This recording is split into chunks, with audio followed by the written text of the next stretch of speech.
Come on, kiddos. Happy last day of school of 2020. I hope it was a good year. It was a pretty different year, but I'm glad we are coming to the end of this, and then hopefully in the fall, we'll get right back to normal. So this is my last recording today. So today I'm reading a book called Dancing Through Fields of Color. And Mrs. Eddie gets to be in this really fun book club where I read a chapter book and a picture book every month. And then I get together with a whole bunch of other teachers and we discuss it and find the best books for you guys. And this is one that we just finished reading and I really loved it. And I love that you can take off the paper cover, and there's a whole another cover. Isn't that amazing? I think it's so neat. And something else. Do you remember when I read Olivia to you the other day? And we were talking about Jackson Pollock that made these amazing pieces of art. He was friends with this lady. And you might see some of his artwork in this book, okay? So here we go. It's written by Elizabeth Brown and illustrated by Amy Securo.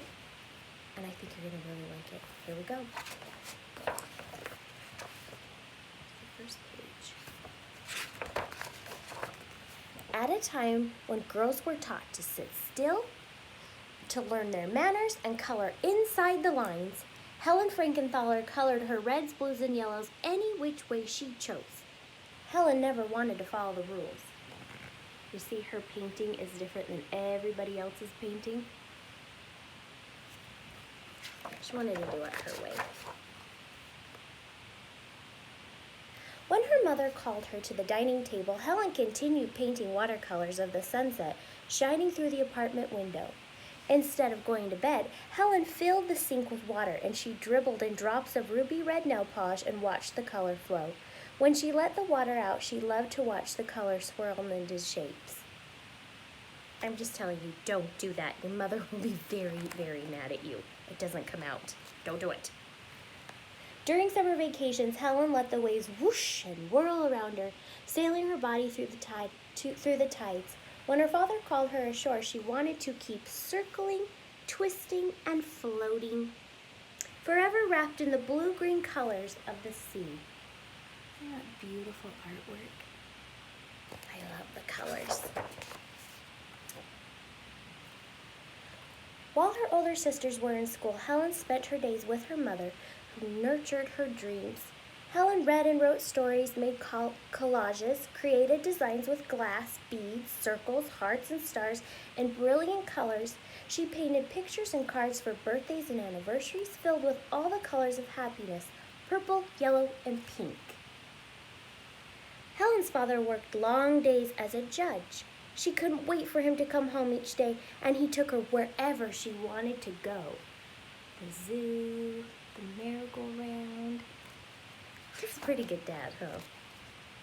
Most of all, Helen loved taking walks with her family in Central Park.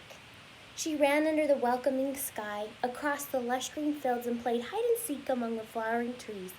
When it was time to go, Helen took the colored chalk she had stuffed in her coat pocket and drew a line from the Metropolitan Museum all the way through the park, across the street, through the crowds, around the corner, and all the way back home. And that's really a lot of what Central Park does look like. Lots more trees. The colorful line connected the two things she loved most. Helen's parents always encouraged her to blossom, express herself, and paint freely. In art class at school, Helen wanted to do things her way, but she had to follow the rules in order to pass. Don't sketch that way. Draw like this. Paint what you see. Helen pleased her teachers when she sketched figures, drew chairs, and painted flowers and pears like all the other students. But she wished for something a little different. Helen found comfort in painting landscapes and seascapes. The blues and greens reminded her of the summer days with her family at the beach. She made pictures of her trips to the country with bursts of orange gold paints that warmed her face just like the sun. Soon Helen's happiness disappeared entirely, though. When she was 11, her father died. Helen missed him so much that her sadness caused pounding headaches, and she struggled in school. Helen tried painting, but nothing would come out. Her canvases remained blank, and her world of colors were light and dark. But colors lived in her mind, floating and shifting like the shapes she made in childhood. Staring at every color in her paint box, memories came back to her. Periwinkle. The feathery whisper of her father's encouragement. Ochre, the warmth of her father's hand as they strolled in the country. Cobalt and crystal, the summer splashing in the ocean waves. Helen began to paint again, and eventually the art began to heal her heart. Helen followed the rules well enough to succeed in school and go to college to study painting. Her professor wanted colors separated with thick black lines, her brush marks and planes arranged across her canvas to create depth and space. Helen loved college, but she longed to paint what she felt inside. Painting feelings couldn't be contained in black lines, organized into clear shapes or objects. Helen dreamed of setting her colors free like she was a child, running without boundaries. She searched and searched for more. After college, Helen moved back to New York, where many artists were exploring forms, lines, shapes, and different shapes. They overlapped bands of color, thought more about geometry, and they painted larger and larger pictures. Okay, is that starting to look a little familiar? There's Mr. Jackson Pollock. Helen met an artist named Jackson Pollock whose paintings hung in museums and galleries. The art world called him the greatest living painter in the United States. Reviewers celebrated him, fans loved him, and when Helen saw his work, she marveled at how he splattered and dripped his paints on canvases tacked to the studio floor. If he broke the rules, why couldn't she? Helen exhibited her art in small shows while male painters were given larger exhibits. Critics called Helen's work too sweet in color, too lyrical, too ladylike. She worked longer and harder at her paintings, drawing strength from her memories of the country and sea. She wanted to leap into her colors, feel the colors, and be the colors. Art never let her down.